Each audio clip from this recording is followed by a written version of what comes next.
folks, welcome back to Indaba Africa. This is Chris once again.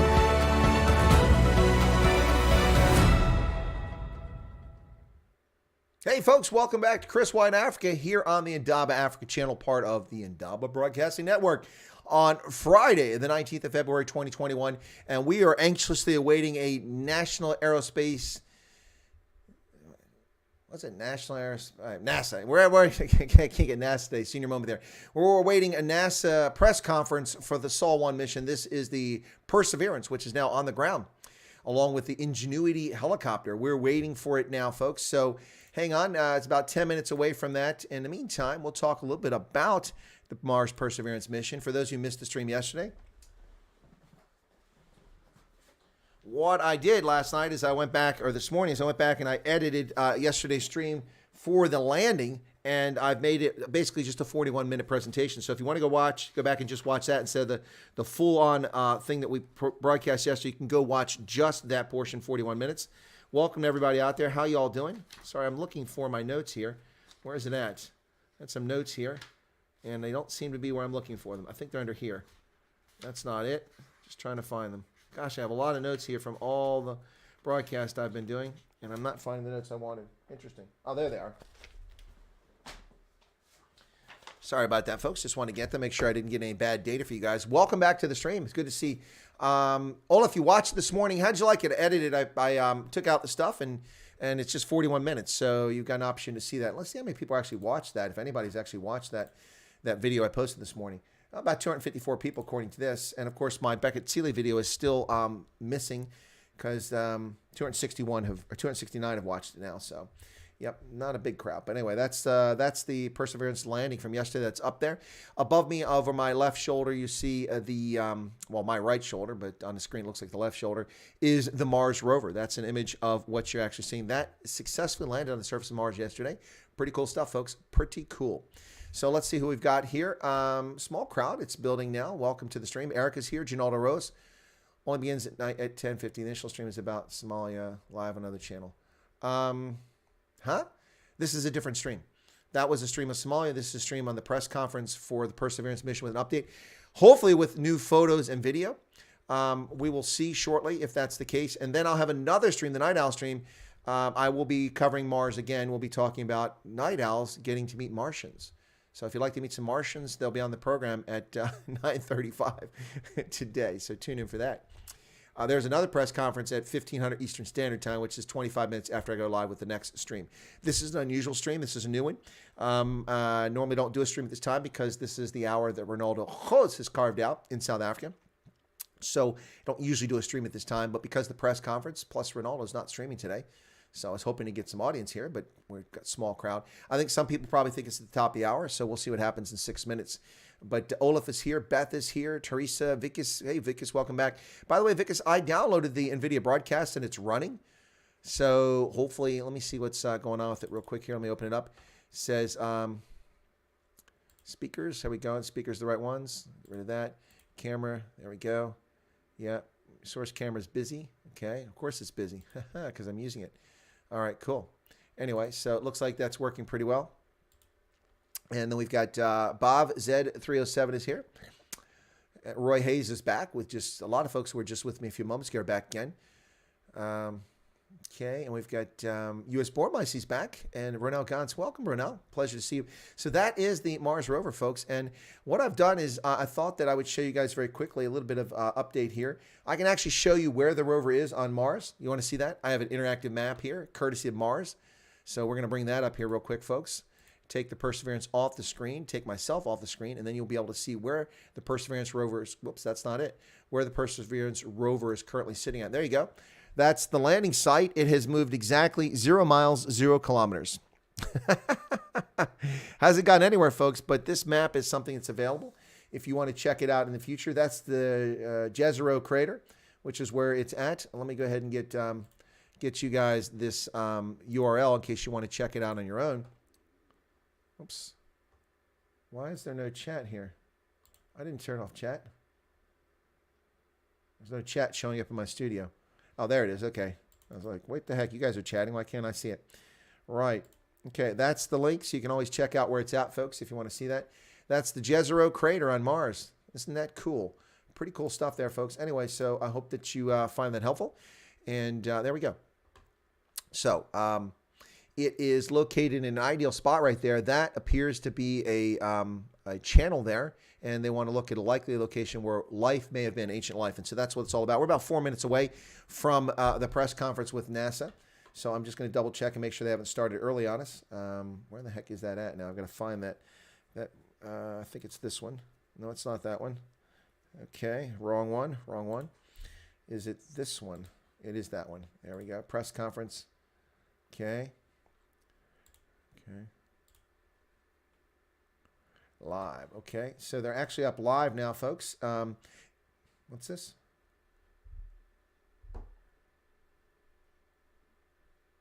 Well, 1 p.m. Eastern. Yeah, so let's go ahead and get to that. All right, so this is what we'll be having up here in a few minutes, folks. Just a second. Let me get this screen down so I can see better. And here you go. So that's what we're waiting on, a live stream of this mission brief, the initial surface checkout briefing, and we're going to hear what NASA has to say. There you go. So Olaf says, do you think they're done with testing of the rover? No, we're going to find out here in just a few minutes because they're scheduled to go live in 3 minutes from NASA to let us know what's happening with the rover. So anyway, it's just moments away, folks. Looking forward to that. So look at that. Chris is on Mars. I'm on Mars.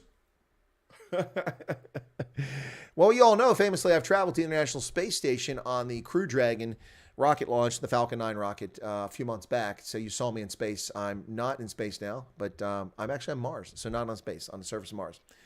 Let's see what else we got here. By the way, folks, for those curious, the Mars Perseverance rover, 85% of that vehicle that you see right there, right up this way, up here. 85% of the vehicle you see over there was already built and used previously in past missions. So what they've done is they've, Lazan, are you hot? Lazan must be cooking. They have previously used most of the components in this. So 85% are from previous missions. Why? Because they were proven effective. Now, the one thing I hope they have done is reinforce those tires, because we saw on previous, the Curiosity and some of the other rovers, that those tires got eaten up pretty badly on the surface of Mars. Neil Beneke, I have no desire to go there. Well, welcome, Neil. It's a pleasure to have you here. I don't think we've ever seen you there before. I hope that you're new to the channel. If you are, please feel free to become a subscriber. We cover everything on this channel, when YouTube doesn't censor, that is. Politics, religion, language, culture, economics. We just had a live stream about Somalia with Dr. Colin Robinson. And we had a stream. Oh, by the way, folks, Gary Gold, I'm waiting to hear back from him. I should let you know, for upcoming guest, I have next week on Wednesday, Dritten, the Swiss yodeling group, the Volksmusik group from the Bernese Oberland, the highlands of the Bernese province of Switzerland, will be on next Wednesday with the third generation. That'll be Melanie, Mike, and Kevin. Excuse me. The Dritten will be with me on next Wednesday. On Tuesday, Adrian Ruus, who is a member of the Democratic Alliance and a member of Parliament in South Africa, will be on to talk to me about farm murders. That's scheduled for Tuesday. I haven't put the banner up for that. So if you want to listen to a conversation about farm murders in Gauteng, feel free to join us on Tuesday. And I may also on Tuesday have Gary Gold, the USA Eagles rugby coach. He is still in South Africa. He was supposed to be here in the States, but of course ran into a little bit of a buzzsaw with Joe Biden's racist executive policies banning travel from South Africa. So Gary Gold, Tuesday possibly for sure, Adrian Ruus. And here we go with the press conference, folks. Let's see what they have to say. Well, let me take myself off so you can watch this. Hope that's not what I want.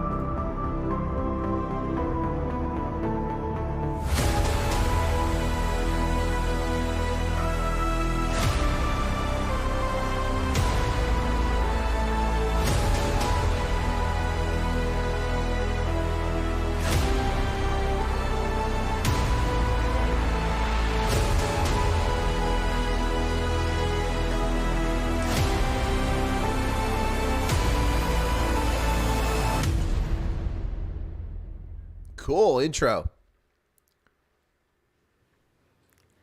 Good morning and welcome to NASA's Jet Propulsion Laboratory in Pasadena, California.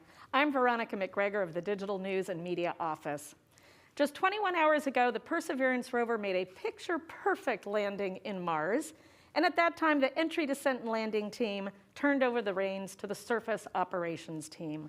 We have members of both teams here with us this morning to give us the latest update on the rover. We'll hear the current status and what the next steps are in this new era of exploration. I think she meant to For media say on the phone on line, Mars, not please in hit Mars. *1 to get into the queue to ask a question. And to ask a question by social media, please use hashtag #CountdownToMars. We have 1 hour for this news briefing today, and we will get to as many questions as possible. Now let me introduce our panelists for this news briefing. Joining us is Adam Stelzner. He is the Chief Engineer for the Mars 2020 mission. Hello, Adam. Aaron Stahura, the Deputy Phase Lead for Entry, Descent, and Landing. Aaron, Bachelor number 2. Pauline Huang, the Deputy Phase Lead. The Mars 2020 Strategic Mission Manager. Pauline, Bachelorette 1. Hallie Gengel-Abarca, the Imaging and Data Processing Team Lead for Surface Operations. Hallie, And Bachelorette Katie 2. Stack Morgan, the Deputy Project Scientist. Bachelorette And 3. we will begin with Adam. And let's begin the dating game. Thank you, Veronica. The team is overwhelmed with excitement and joy to have successfully landed another rover on the surface of Mars. This rover is an epic effort. It represents 8 years of hundreds of engineers at the laboratory, thousands around the world, a total of over 4,000 human years of investment. Wow, 4,000. When we do such investments, we do them for humanity, and we do them as a gesture of our humanity. When I think back on our human space exploration, I am brought to remember the images that bring us as humans into that process. The first of which is the iconic image of Buzz Aldrin taken by Neil Armstrong on the Sea of Tranquility on July 20th of 1969. We were there with Buzz on the moon in that image. The next is Saturn, seen from Voyager 1 spacecraft, looking back at the planet after the first encounter. Yeah, this is from Voyager. It was As amazing. a youth, 70s. this image brought to life the experience of space exploration. Yep. Another one from the 90s, the beautiful Pillars Pillars of of Creation, Creation. taken by the Hubble Space Telescope. The image released April 1st of 1995. Most iconic How many images. people were brought into the act of exploring space by these fantastic, iconic I was images? already into it before that. Well, we can only hope in our efforts to engineer spacecraft and explore our solar system that we might be able to someday contribute yet another iconic image to this collection. How about New Horizons and Pluto? I'm happy to say that I'm hopeful that today we can with this. This is an image of the rover Perseverance slung beneath the descent stage, Descending. its propulsion backpack, as it is being lowered to the surface of Mars. Wow. You can see the dust kicked up by the rover's engines. We're probably about Not 2 really. meters or so above the surface of Mars. We're still checking the timing of this image. It's just hot off the presses. Well, yeah, because it's not even You online. can see the mechanical bridles that hold the rover underneath the descent stage as 3 straight lines heading down to the top deck. And then the curly electrical umbilical Yep. that is taking all of the electrical signals from the descent stage down to the computer inside the belly of the rover. Yeah, In Carl fact, Sagan did it for me, Erica. the ones and zeros that Cosmos. represent this image will travel down that umbilical before it is cut and the rover is left safe on the surface. Not much enhancement, U.S. Bormeister. So there are these fantastic images that we've had a chance to take and are still getting down from Oh the my surface. God, he does have earrings. Taken by Well, I can't take a him set of seriously EDL anymore. cameras, taken by other spacecraft. He's got earrings in And both we will ears. hopefully be able to see them in the days Oh, coming. jeez. But some more of those beautiful images are going to be shared with you today, the ones we have in hand, and I turn it over to But now we have Deputy the image Paisley you with Erin earrings stuck Stovera in her to talk friggin' about minds. some EDL imagery. Oh my God, earrings. Thanks, Adam. As Adam said, an immense amount of time and effort went into gathering each of those images that you saw. Of course, the final one was gathered yesterday as we were nearly finished with our entry, descent, and landing down to the surface of Mars.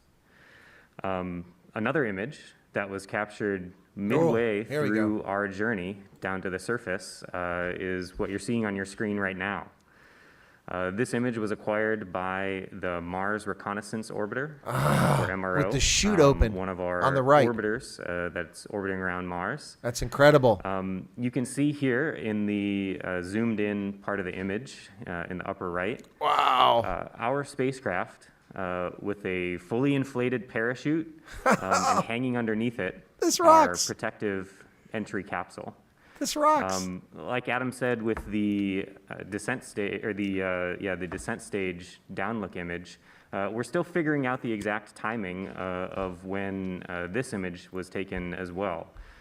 So it's even possible that we had already come out of the protective entry capsule. You can actually and we're coming see it in down that on rockets tiny to the little surface, square. I can see but that. We haven't quite analyzed this enough to figure that out.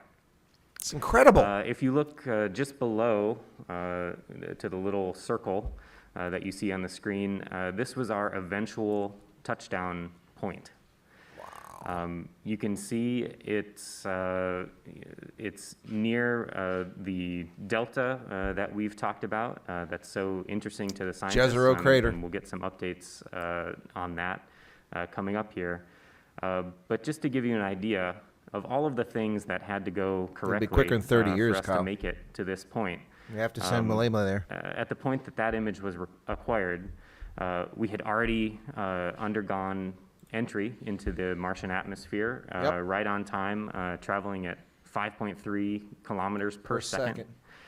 We already had undergone the searing heat of entry and pulled somewhere around 11 Gs of force as we decelerated quickly while entering the atmosphere. That'll make you throw your lunch up. And we had steered our path through the atmosphere of Mars using thrusters. I like this guy. And lift from our vehicle so that we could zero in on our eventual target here in Jezero Crater. My kind of geek here. So speaking of our target Double in mask. Jezero Crater, I have another image to share with folks. If we could Here we put that go. up. We'll be back on the moon this was decade, Kyle. An image captured by our rear hazard avoidance camera.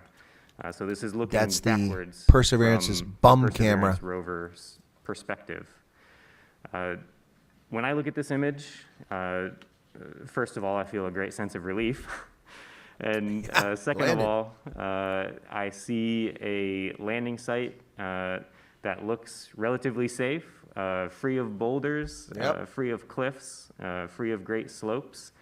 Hey, Lynn. And that's what we spent a lot of time and effort, making sure that we identified those spots on Mars so that we could safely set the rover down in what we considered the best possible spot.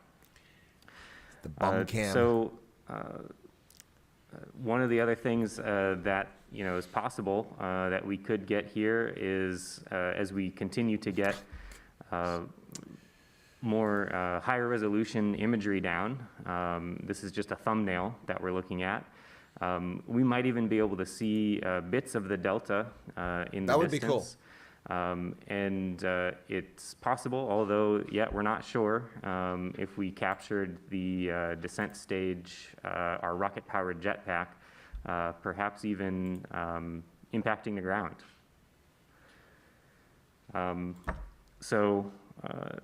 We'll look forward to that and see I if agree. we Looking forward to get it. some more data coming down in the coming hours and days. But in the meantime, we can check in on the status of the rover and see how it's doing. And for that, Let's do that. We have Pauline. Pauline, bring us up to speed. Thank you, Aaron. So I'm going to talk to how the rover's been doing on Mars. I'm happy to say that the rover is doing great and is healthy on the surface of Mars and continues to be highly functional and awesome, and just I'm exhilarated. Sounds pretty stoked. Currently it is 1 p.m. on Mars. oh my for those God. that don't think in Mars time like the surface team does. Totally. Power system is nominal, including our comm systems are nominal. Yesterday, we had 3 highly successful UHF relay passes where we sent data via our 3 different Mars orbiters, via Odyssey, Trace Gas Orbiter, and MRO, and we got some excellent data that we're about to show you from those. Also, all that data relayed through our deep space network and all came down. So we got more rover engineering data and imagery. It's a pretty cool model. which Yeah, we're look about at to that. talk to. 6 wheels. We also processed and sent some more EDL camera images, which is going to be a preview, something fun for the future. We successfully fired our pyros on the rover. So a lot of the rover hardware is actually essentially bolted down on some level for safety reasons. And then once we land successfully on Mars, we actually start to undo those fastens. So let's see. So the first thing we did was we did fire our high gain antenna free. So that way, this is what we use to communicate with the DSN, and this is one of the ways that the rover will receive commands from Earth. How cool is this? And then we also fired our hazard avoidance camera covers. And so you're going to see there's the back side and the front Where's side Ingenuity cameras. And you're going to underneath? see one of the images of the covers now deployed, and a beautiful image that we're going to show you in a minute. And then also there are a couple of other ones related to our robotic arm that we have fired. We haven't actually moved any of those mechanisms. We Nope. just released them. Just sitting there. So, and the next step after that is, and the one other thing I was going to mention about communication system is that we did successfully command into our low gain antenna, which is this one right here, just because this one, the high gain antenna has not been successfully tested yet. And actually, I think right now on Mars, we are now getting data to see if our high gain antenna is green and nominal. But yeah, we were successfully able to send commands through our low gain, and the rover's doing well. And for the next coming days, and the other thing I was going to mention is that EDL landed us in a very flat, safe surface. So we're only at 1 degree tilt. So that's super flat for the rover, which is great. And we're actually if you look at the image of our landing site where our dot is, do you mind bringing that image up? Yeah, so if you see the landing spot, the rover's actually, the backside of the rover is pointing southeast, while the front is pointing, sorry, did I just say that right? The front of the rover is facing southeast, while the back is facing north. So when you look Stereotypical at women directions. The hazard camera data that we're about to show you, the back of the rover is actually looking toward the delta area, and the front is actually looking downward. So just to give you guys a little idea of the orientation of the rover at landing.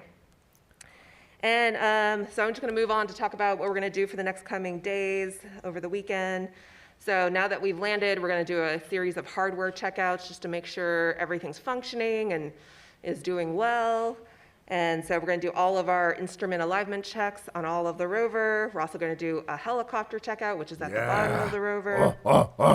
We are going to proceed with our mast deploy, which is which has our mast instruments and cameras. So once that is successfully deployed, which will be on Saturday, we will proceed by taking the water bottle. It's distracting. Lots of images with our mast camera, including we're going to do a deck panorama of the rover, and we're also going to do a full panorama of our landscape around us.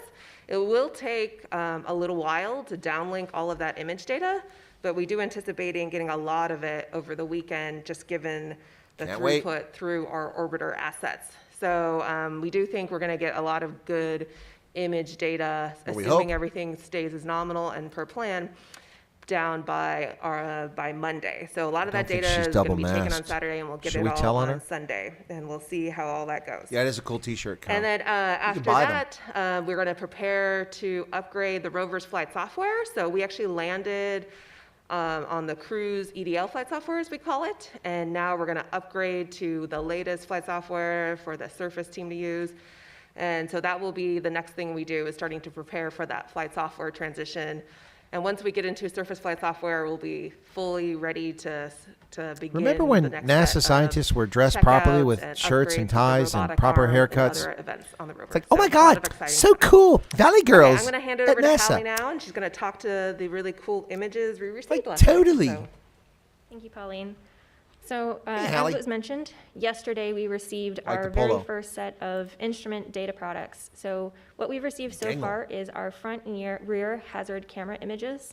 Bum So images. The front has cams, as you can see in this image from when the vehicle was in Atlow. Ooh, In the very front of the Rover, we have the 4 cameras, which are our front hazard cameras. beast, man. So, as So Pauline cool. had mentioned, when we landed yesterday, we had the cover still on these cameras. So if we take a look at the first touchdown image that we received, Bring up the image. Come on, pull you're it up. failing her. Look at that diamond she's got in her wedding band. It's the size of frickin' so the Botswana first front Zwaneng HazCam diamond. image that we received with the cover on, it was still a black and white image, and it looked a lot like what Curiosity looked like when we landed. Low resolution, black and white imagery. Over the next few hours, a lot of after hair. we deployed the cover, we were able to actually get down the full resolution color imagery.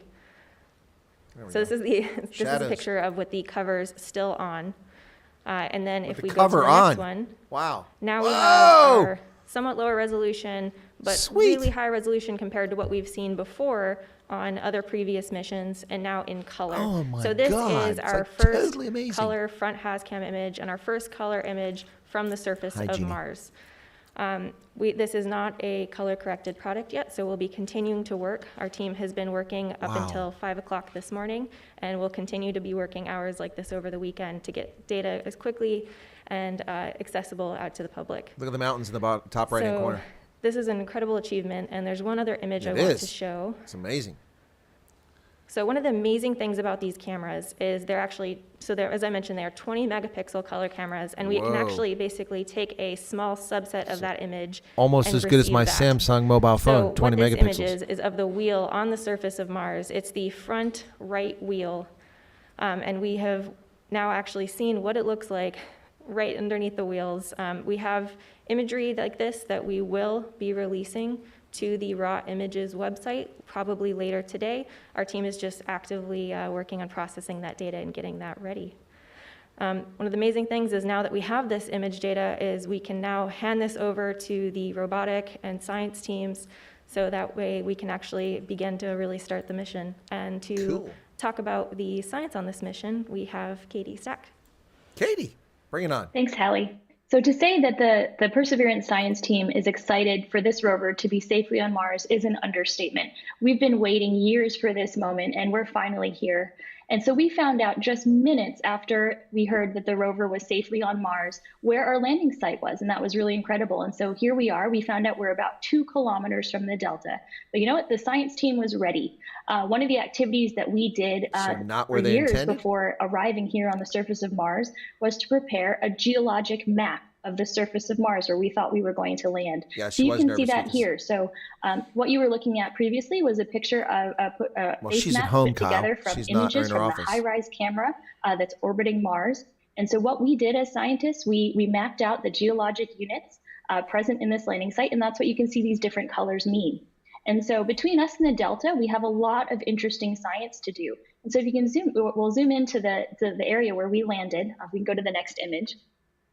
Yes, so here we Canyon are. de Chile. We That's landed like in in an the US. area that the science team informally calls Canyon de Chelly after the national monument in Arizona. And Yep. we'll name all of our rock targets on the surface of Mars after targets in this area. Cool. And what we can see here is that in true JPL EDL fashion, the engineers got us right on a very interesting geological contact. Indeed. And so what we see here is we have the green unit, which we call the fractured unit, and that's based on textures that we see in these images from orbit. And we have where we landed, which is on these tan units, which are fractured and rough as we see them in the orbiter images. And we landed, thanks to TRN, on a smoother area shown in that dark tan. And so one of the first things that we as scientists are interested to know and to talk about is what these rocks really mean. And we've been looking at these orbiter images for years now, but now we've got images from the surface of Mars, so we can start making those connections between what we think we see from orbit and what we thought we've seen from orbit to what we're now seeing on the ground.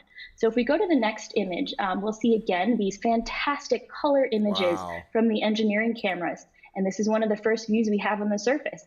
And while this area didn't have a lot of rocks, and the engineers were thankful for that, for a safe landing, we have enough for the scientists to really sink their teeth into. And one of the things that the scientists have first started to think about when we look at images like this is what the rocks are made of and what they look like. And so we're picking out different colors and tones and textures to try to figure out what these rocks might represent and what depositional process might have put these rocks on the surface of Mars. If we go to the next image, this is a close-up, and this is a really interesting image from a geological perspective. So what we see there by the edge of the wheel is a rock, and one of the first things we noticed was that it has a lot of holes or vugs in it. And there are a number of different geological processes that can make holes in a rock like that. And so the science team is now thinking about what this might mean. And one of the questions we'll ask first is whether these rocks represent a volcanic or sedimentary origin. And both of those would be equally exciting to the team, so we can't wait to find out. So we'll be looking forward in the coming weeks and months as our instruments get checked out to look closer at these rocks to help inform our plans for the future and what we're going to learn on the surface with Perseverance. So we can't wait to get this science mission started. And with that, I'll hand things back over to Veronica. Of course, it's true, Light Rain. That's All how right, birds thank you, can Katie. migrate. All right, we're going to go to the Birds phone find their way lines back. now with questions. And the first person up is Bill Harwood with CBS. Go ahead. Ooh, the press. Oh, thanks, Veronica. Can you hear me? Yes, we can. Go ahead. Just making sure. Yeah, I had a question for Pauline, if I can. First of all, the pictures are fantastic, so really great to see those. But Pauline, yesterday we were told about the software upgrade you guys have planned. Can you give us a little more detail on that? When does it start? Pauline, first-time caller, sure huge fan. Safe? Can you tell us about this? I mean, you know, I do stuff like that on my home computer, I'm always scared it's not going to boot up when I get done. How do you ensure the safety of it, and what does that new software package bring you for the surface mission? Thanks. Good question, actually. Sure. Yeah, so I'll just add that totally. we actually did this exact same thing on our MSL rover that landed, 7 years ago. Yeah. And so we actually did a very So similar gnarly. process, and we had a lot of heritage on how we did this. So we landed with the cruise EDL flight software because that's what the EDL team needed to land the rover. And so it's always been kind of part of our baseline plan to then transition to our surface flight software, which gives us all the capability we need to fully operate our rover. And we actually do this in over a four stall period. So we actually take it very slowly and deliberately. One of the first things we do is we just check. We have two computers on the rover, our prime and our backup computer. And so we actually do a checkout of the backup computer before we do the full upgrade first, and we also do some checks on the software, all that. And then we go ahead, and the first thing we do, and I should add that the surface flight software is already on the rover. It's been sitting there, and it's ready to go. Only So if it's a Bill matter of Gates just is involved, kind of Hendo. switching the pointer, as you say it, like you kind of move your computer to no longer look at this software. Now let's go look at this one instead. So what we're going to do is we're going to temporarily point the rover to the surface flight software, and we call it a toe dip sol. Toe dip. And we'll just actually toe dip, and we're going to do a series of things on that toe dip. We're actually going to just do a column checkout. Yeah, I'm just getting confirm nauseated, Joe. Everything's good. And then because we only can command the rover once a day, all of this is pre-sequenced. She and looks we like have it on the shelf Mandela's ready to go. sign language The interpreter. rover's already going to then automatically switch back its pointer to the cruise flight software, and then go back to the state that we know of as today, that we know is all good. And then the team will then analyze the data, make sure that everything went well in the surface flight software, and then we'll go ahead and give what we call the go no go to officially transition to surface flight software. So we actually do a very set of deliberate steps to get to that part. And then once we do it on our prime computer, then we have a couple of sols to do it on our backup computer, and a series of go no go events to do that. So that's why it takes about 4 sols to do that. Good. Very good. So that's what we're going to do. And then once we do it on our surface flight software, then we have a couple sols to do it on our backup computer, and a series of go no go events to do that. So that's why it takes about 4 sols to do that. Keep the crayons away from her. That's a good one. Okay, I'm going to Four read out sols, four a solar question from days. social media. This comes from Pablo on Twitter. This is a question we get a lot, so it would be great to hear the answer She's to this. actually using her Why aren't iPhone. all the cameras on the Rover color? Why do you still take black and white pictures? Data, bandwidth. I'll jump on this one a little bit. So a lot of our cameras on this vehicle actually are color for the first time. One of the reasons, though, that you do want to have black and white versus color is we actually bring this data down. When we downlink this data, it actually is for the most part black and white or color JPEG. So when we are bringing this data down, we actually have to, conserve data volume. So if we have black and white data, typically some cameras are just, that's a better format for it, but it actually allows us to bring down higher quality data. Now that we have better cameras and better equipment, now we can actually bring down color images from this rover. And almost all of the cameras on this vehicle actually will be color. All right, thanks. We're going to go to the She's phone very line next nervous. She's to almost Marsha scared. Dunn with She's the doing a good Associated job. Press. Yes, hi. How many pictures have you gotten back so far since 6. descent entry? And of that, Exactly, how many Beth. were of descent and how many are surface? And I'm wondering what any audio back from the mics coming in. And, Yeah. and lastly, Good question. as you were seeing this picture of the rover being descended on the bottom of Good the luck, crane, Joe Neiman. tell me what the reaction was like when that picture was seen by the team. Thank you. It's a lot of questions. Well, I can jump on certainly the last part of that question right away. So we're still getting the data down from the cameras that There's were no taking pictures cord during to his entry, descent, and microphone. landing. You So notice we that? don't have all of that quite yet. We're going to be getting it here over the weekend, and we'll hopefully have some more high-resolution images and potentially video ready to go for Monday.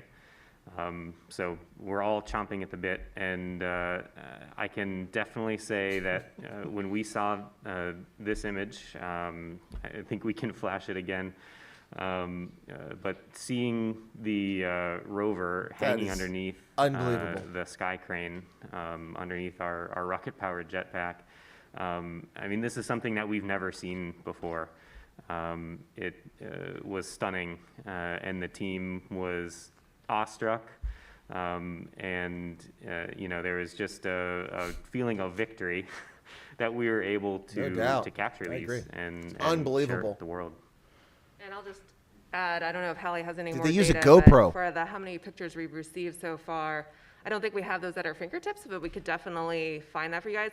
I can just say that we have gotten a number of what we call the thumbnail images. So we have gotten more than I can count, right? So Wow, oh my I God, was just totally scrolling gnarly. through all of the imagery Pauline, we've first gotten time so far caller. that we're Did processing you use a through, GoPro?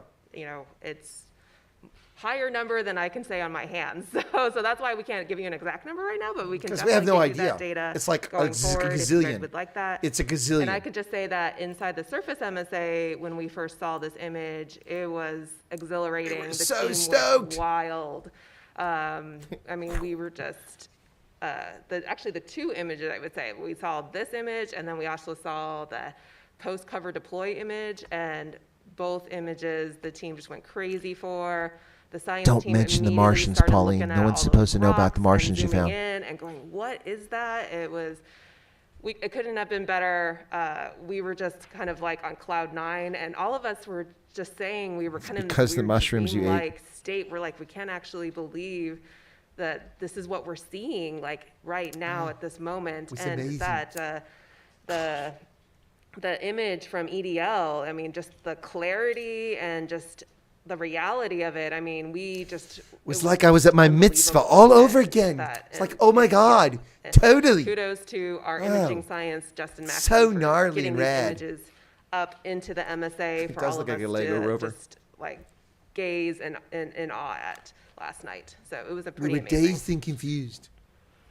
And I'd like to add, as a scientist, we're used to the engineers showing us animations of the rover, and that's at first what I thought this was, and then I did a double take and said that's the actual rover, and just to think that the last time I saw the rover like this, it was in the high bay at JPL, is just incredible.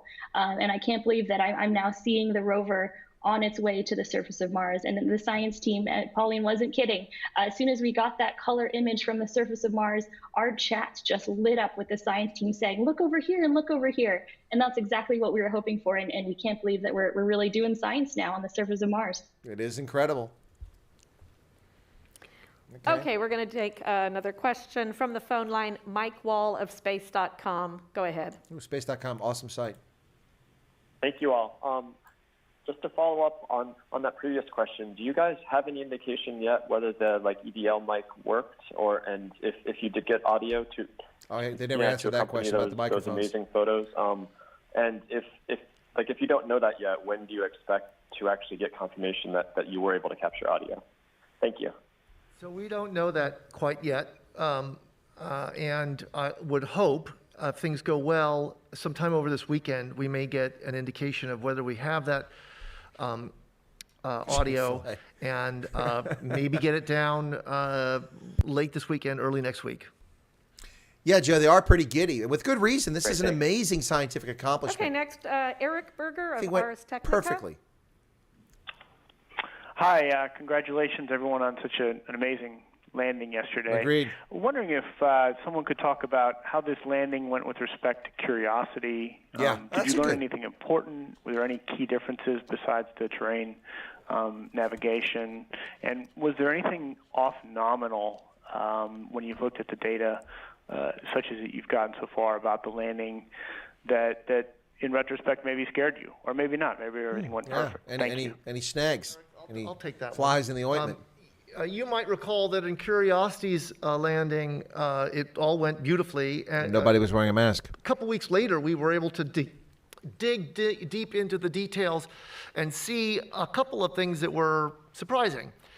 So I don't want to suggest that there may not be things that are surprising in Perseverance landing. But certainly last night went as smoothly as we could have wanted it to go. And, TRN taking us to a almost pool table flat landing site with rocks small compared to the size of the rover's wheel is exactly what we were hoping for. So the day went very, very well. We will, as we always do, comb with a fine-tooth comb through the detail and look for any anomalies that might teach us how to do our jobs better in the future. But we didn't see any huge ones that stuck out yesterday. All right, next we'll go to Sarah Kaplan with Washington Post. The Washington Post. Congratulations. I was hoping that Katie could talk about, sorry, I have feedback from my computer. I was hoping that Katie could talk about, what we think this landing site is, these rocks are, those fractured units, what might they represent, and where in Mars history is the rover right now, geologically speaking? Yes, absolutely. So Perseverance landed on the crater floor of Jezero Crater. And what we know about this area, at least from orbit, is that it has a composition similar to that of volcanic basalt. And so for a long time, scientists have thought that this could be a lava flow that we've landed on. But more recently, especially with experience with Curiosity, which has seen almost exclusively sedimentary rocks, we started to re-examine that assumption about whether everything we're seeing with a basaltic composition is actually lava. And so this is the big question for us. Are we looking at volcanic or sedimentary rocks? And those are the two, I think, dominant hypotheses that are out there right now. And Perseverance has the payload to help us figure this out. And so we can't wait to use our instruments, because really you have to look at the fine detail and texture in the rocks to make that distinction. And we've learned that from previous Mars rover missions. And so with the fractured unit that we have, what we know from orbit is that it has a mineral called olivine. And that's a mineral that's very interesting to us. And thoughts are that this could be an explosive ash deposit deposited into Jezero. On the other hand, we are in an ancient lake basin, and these could be lake sediments that we're seeing. And so in order to figure this out, we really need to get our cameras turned on. We need to take images of the rocks, and we need to get compositions back to learn more about those two things together to figure out what the depositional interpretation of these rocks might be. So those are really the big questions that I think we have right now, and those are hypotheses we've developed from orbit, and we're looking to test those on the ground. In terms of where we are in Mars history right now, we think that Jezero crater is about 3.8 to 3.9 billion years old, and so the deposits within the crater are a little bit younger than that. We don't have a great constraint on the early or young side, but I think we can probably say that these rocks are between 3.8 to 3.6 or 7 billion years old, and that's where we're sitting here. So rather this young. is the time in Mars history when water was stable on the surface of Mars, and we think this area would have been a habitable environment. And so as soon as we nail down that depositional interpretation, we can really start to evaluate the habitability of the rocks that we have in front of us. Exciting stuff. Exciting stuff.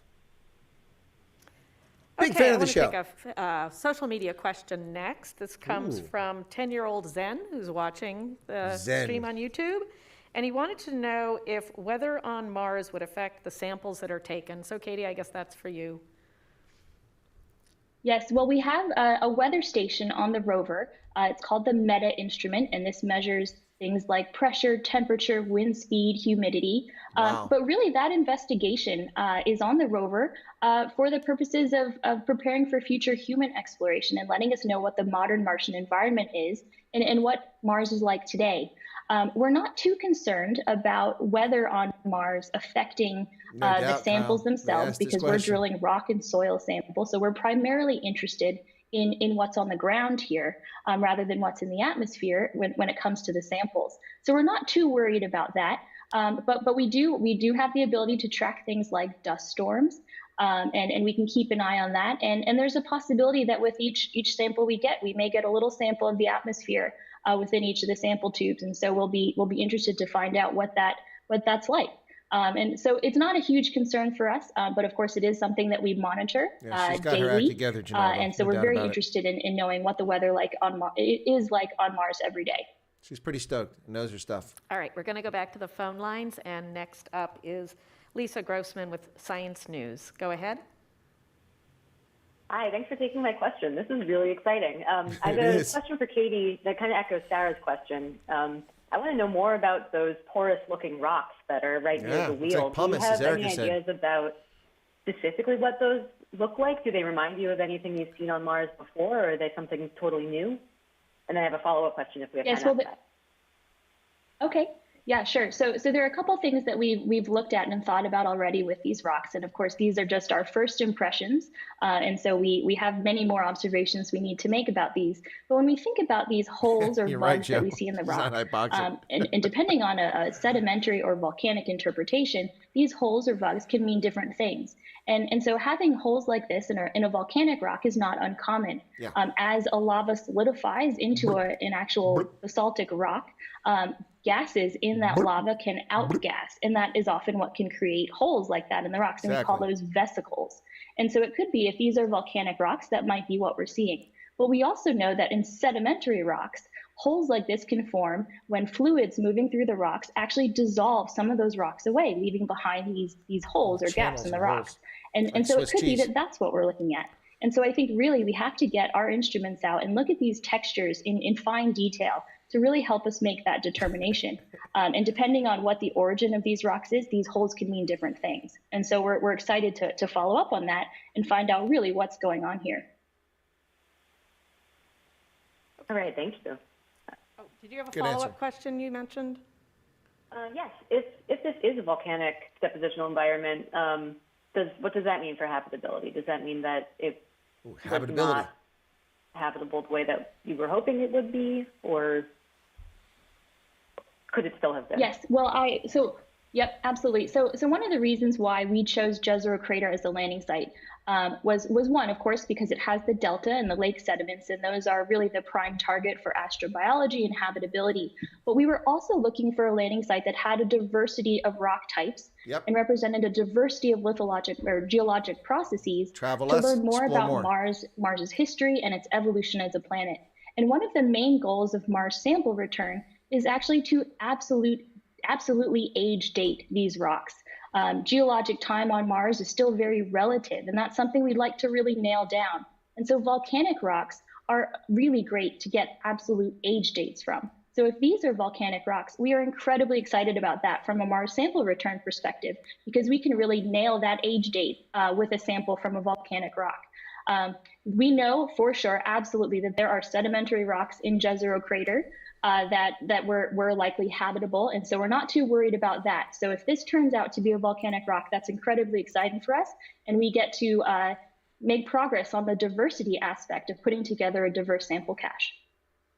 Awesome, thank you. All right, one more social media question. I know we don't have a helicopter team member up on stage with us here, but I'm hoping someone might be able to answer, because everyone's interested in Ingenuity as well.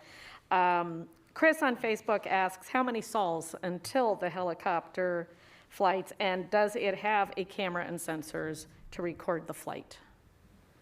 Pauline, is that something you can take? I can take the number of sols. So that's correct, Hendo. I told you the Supreme Court will be looking at cases today. Right? Like, it depends a lot what happens on Mars, but I think the earliest we are estimating that we could begin helicopter flights specifically, because there's actually a series of things we have to do with the helicopter before it can even start flying. So if you're actually asking specifically about the helicopter flights, it won't be until about Sol 60, and maybe a little bit earlier if we're super fast.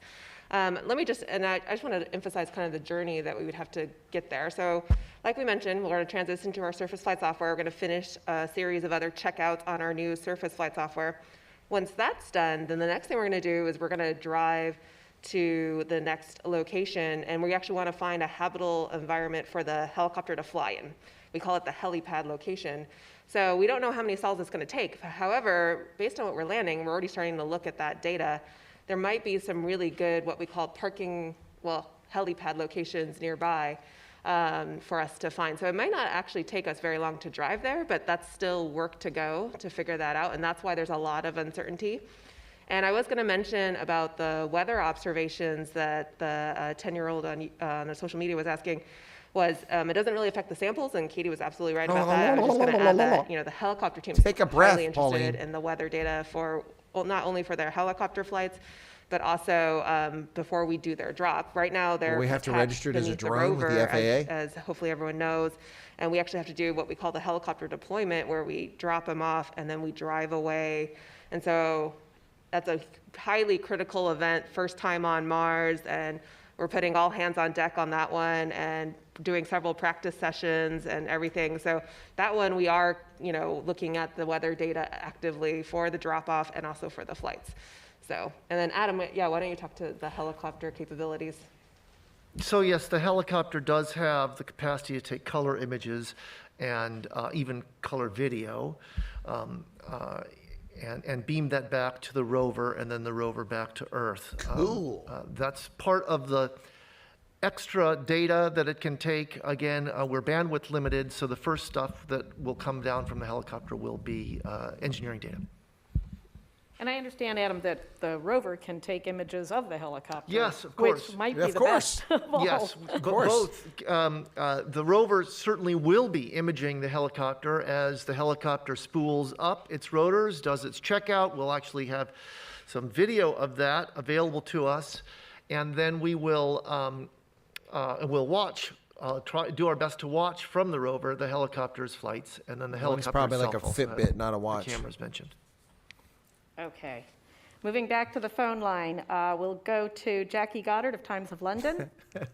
Hello, and congratulations on those pictures. My question's for Adam. I don't know how you got through your intro to that rover landing picture there so calmly, because it's epic. Certainly gave me chills. So many people kind of just carried on with their lives yesterday, unaware of what was going on Mars. And I wonder, how do you explain to people the sheer significance and awesomeness of that picture and this landing? Not a word. And what you're going to be getting up to on Mars. Thank you. Well, thank you for the question. You know, I mentioned earlier that these things are hard. Yeah. There's no doubt about that. And expensive. It takes hundreds, thousands of people, years of effort. And insofar as it is that difficult, it represents a huge human lift to make this happen. So that image and the details therein really pull us humans here on Earth into the result of all of that hard work. You are brought into the surface of Mars. You're sitting there, 7 meters off the surface of the rover, looking down. I mean, I don't know if you can see this. I can.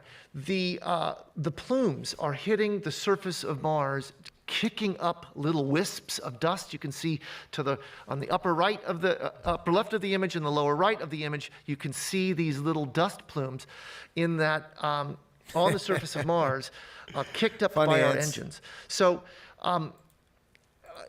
it's exhilarating. It is absolutely exhilarating, and it is evocative of those other images from our experience as human beings moving out into our solar system. Those images that bring us into the process of our exploration. And I'm so happy that we can contribute another to that collection. Thank you.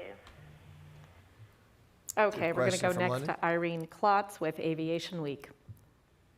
Thanks very much. I have two questions. The first for Adam. How much more mass could this EDL system accommodate? Is it at its kind of at 47 likes. Smash the like button, folks. So it's an interesting question. That's a question spacecraft designers have been asking for years. And unfortunately for the EDL system designers, the answer is fairly elastic. There's always a little bit more to give. We worry a little bit about being frogs in hot water and not noticing our proteins denaturing, that the water's getting too hot for us. But there is, in our EDL system here, probably some more room to be given.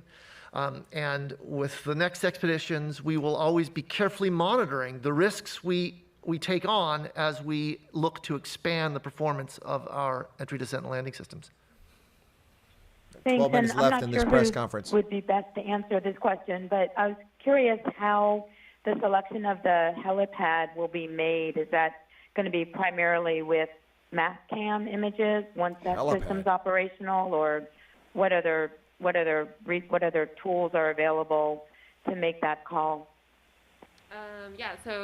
Most of it will actually be using the engineering camera data.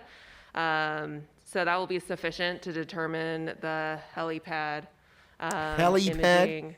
And so once we get the stereo data, as we say it, we actually have some team members on the helicopter team that will be looking at that data and looking for the right helipads, and they'll be working together with science. It's not called a helipad. So that we can come up with a common path between science and helicopter to arrive at the right parking lot location. And once we get there, we'll circle back. Once we get there, we're actually going to drive the rover around and kind of take a series of high-res stereo imaging all around and then do another assessment. So then that's mostly with engineering cameras. But we will absolutely do, high-res mass cam imaging too. But really what we just need to make the assessment is the engineering camera data. So. And what's the earliest that the rover would make its first drive? I missed the beginning part. That's a good poll, Bootsarko. The earliest, how many days before the rover at the earliest would drive? So we're anticipating right now the earliest the rover would drive is, if I remember correctly, was be Sol 8 or 9. I think it's Sol 9, if I remember correctly, is our current best estimate. And keep in mind that probably the first drive will be maybe a short drive just to check everything out, and then we'll do a longer drive after that. But in the meantime, you know, we're also going to be trying to figure out the route and direction we need to go. So. Thanks very much. Okay, next on the phone lines, we have Tony Cabrera with ABC7. Go ahead. Yeah, my question's about the celebration last night, with just how incredible, exhilarating you all described it. You know, you said the team went wild, but how about once everybody got home? Was there champagne with loved ones? I mean, could you sleep? Were you just on your phone looking at everything? What was that like? Well, maybe we should go. I'd love us to go and get everybody on here, because every team member, especially in this COVID time, has kind of a different experience of the celebration. I can tell you that we had a chief engineer's happy hour at 5:30 p.m. last evening, and that is, as it has been since the time of COVID, a virtual event via Zoom. And we had a huge collection of the team that was not currently working. Very late, on Amy. On the surface. This is the first. Present. We're doing a second stream after this. But we were all in our homes press individually, and speaking to one another over the internet. Yeah, and I can, just to add on to that, I can also say that there was a socially distanced consumption of ice cream. So politically correct. Outdoors shortly after the landing with some of the members of the team. You know, after we dispersed and went to our own homes, I'm sure a lot of us had a chance to sleep better than we have in recent past.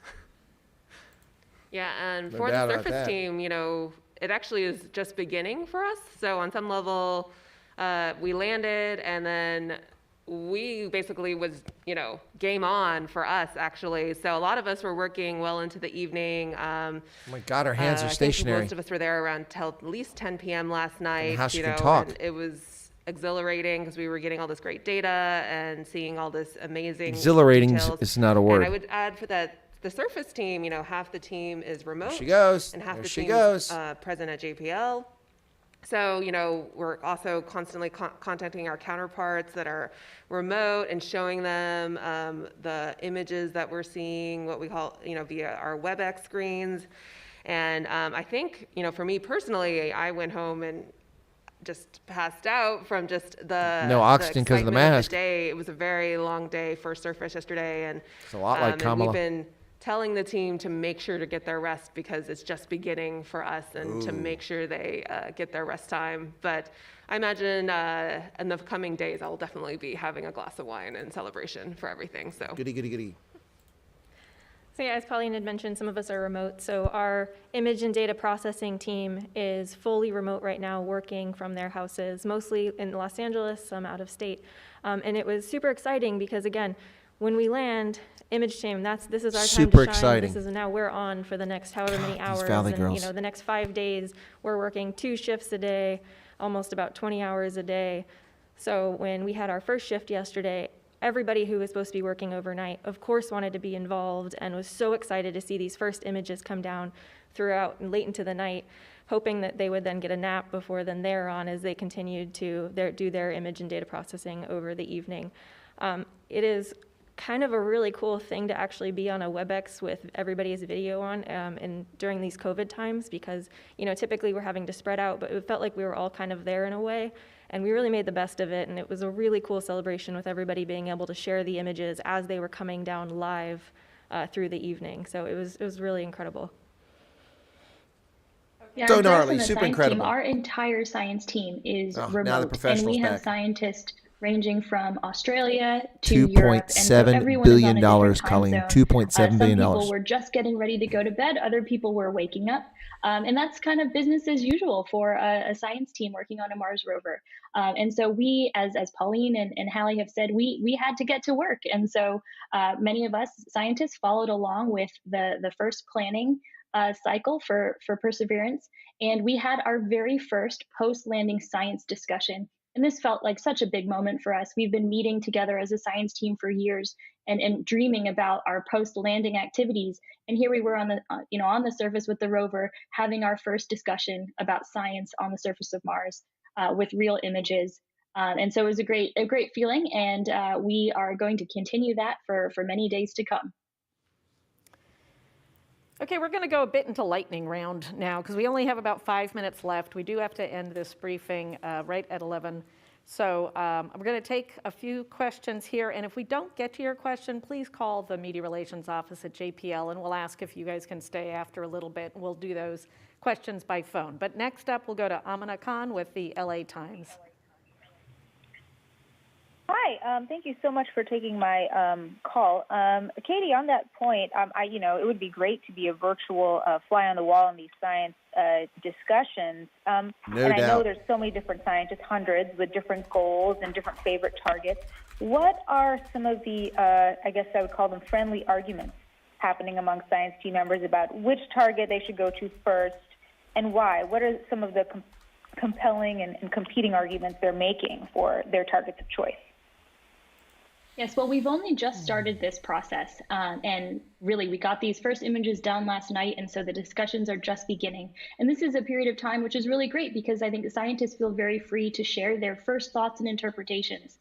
And so, people throw out some wild guesses, and that is great, and that's exactly what we need to be doing as we're trying to figure out what it is we're looking at. And what the science team will This one's transition awesome. while the rover is updating its flight software, which Pauline was mentioning. The science team is going to have a special meeting Software upgrade, to talk not good. about some of these things for the first time and say, okay, where is our next location that we want to drive to when the rover is checked out? And what is that location where we want to dig in and really use the rover's instruments? And so the science team is about to engage in that conversation. And we haven't had it yet. But we'll have it in the next couple of days with the idea that in about a week or so, we'll have consensus on where we want the rover to drive and what direction we want it to drive in. And so, of course, everyone, as you say, everyone has their own opinions and own perspectives, and it's really great to get those out into the forum of the science team. But many of us have done this before, and somehow we're able to get a 450-person science team in the same direction. And so that's one of our tasks that we have in the coming week. Are there any examples of trying targets that, I know it's still early, but are there any things that have struck your fancy so far? Well, yes. So as I mentioned, we landed right next to this very important geologic contact. Yep. And so I think one of the first decisions that the science team is going to have to make is where along this contact do we think we'll have the best exposure of rocks to make our first really detailed investigations. And so we'll be looking closely at the radar to work. orbiter images and the images we have on the ground to try to identify that location along this contact. Thank you so much. All right, I want to thank everyone who came here today to give us taking the time away. And I know some of you on Mars time and crazy schedules. Thank you for being with us. We do need to wrap right now. If we didn't get to your question, we apologize, but please do call our office. This is a great press conference. Get you Take the set up to frickin' do a mask phone off. interview. Want to remind everybody that we'll be back on Monday, February 22nd, with another news conference that will take place at 11 a.m. Pacific time, 2 p.m. Eastern time. And between now and then, you can always follow the mission by going to, there we go, go.nasa.gov/Mars 2020 toolkit. On that site, you will find all the latest news about the mission. You'll also find loads of fun features there, including a Mars photo booth and also a way to send your name to Mars on our Mars next photo mission. booth. Thank you so much for joining us today, and everyone have a great day on Earth and on Mars. And that's it, folks, for the press conference there. Right. Thanks for tuning into that. I hope you guys enjoyed it. I'll be back. I'm not leaving quite yet, just a moment. But I'll be back in about 37 minutes for Night Owls Edition, in which you, the Night Owls on Chris White Africa, get a chance to meet Martians up close and personal. There is another press briefing coming at 3 p.m. Eastern Standard Time, so that's 11 o'clock in South Africa. So about 25 minutes after my next program begins, I'll have a press conference from the folks at NASA once again, this time with more information about the mission. And this one is titled, We Landed on Mars. And they're just going to celebrate that and have some video and stuff. So thanks a lot for tuning in. Appreciate it. Be sure to give us a like on the way out the door if you don't mind, if it's not too much trouble. Smash that like button. Let me once again show you where the Mars rover is currently located at. On the surface right there. There you go. Has moved nowhere since it landed. I think the most amazing thing about this whole thing, they're pretty stoked about the photograph of the Mars lander descending. Well, that was cool. To me, it was the Mars orbiter that caught the chute open and it descending down to the ground, the capsule, that was incredible for me. Because the only other time we get a view like that is on Earth when astronauts come back. That's it. The Gemini capsules come back. Apollo comes back. That's when we saw something like that. But we've never seen anything like that on another planet. This was pretty incredible. Folks, please tune back in about 35 minutes from now. I'll be back for the Night Owls edition on a Lecker Freitagabend. And I hope that you join me. And we will be talking about news. I'll cover the news very quickly. I'll leave the chat open, cover the news very quickly at the start of the program. And then I will quickly go into the Mars briefing. So I'll be back for that. Thanks a lot. Hubba thinks that's a lot of hogwash. Well, thanks for sharing that, Hubba. That's a very scientific and detailed explanation of your views on it. Really appreciate you joining the conversation. That's always helpful to have that sort of stuff there. 61 likes we're up to now. Why not get some more, folks? 49 still here. Some of you haven't obviously pushed the like button. Please do that. Margareta Cook says, comments entertaining. Thank you for the brief escape. Well, Margareta, it's my pleasure. Always trying to offer those comments. And I was kind of like, I felt like I was working for Nelson Mandela there, or working at his funeral there, doing the, good Lord, hold your hands down, man. I mean, I talk with my hands, but not like that. That's out of control. I do think the masks have a role in why people are doing that, because they feel the need. They can't make facial expressions, as you can see. So, Hubba the Jut. That's funny. That's pretty funny. Anyway, if this was South Africa, they would have, what does that say? From Vickers? They would have sent a taxi with a driver and a bunch of passengers taking photos on their phones. Anyway, comment on the Texas power bills and the news. Well, I was talking about the Capitol Police. I need to take a look at that now and see what's going on with that. It took 4,000 years of human effort and endeavor to make this happen. That's a lot of time and effort, folks. Anyway, folks, so we'll catch you guys here in about 34 minutes. Thanks for tuning in. God bless, and appreciate your support. And we'll see you shortly there, guys.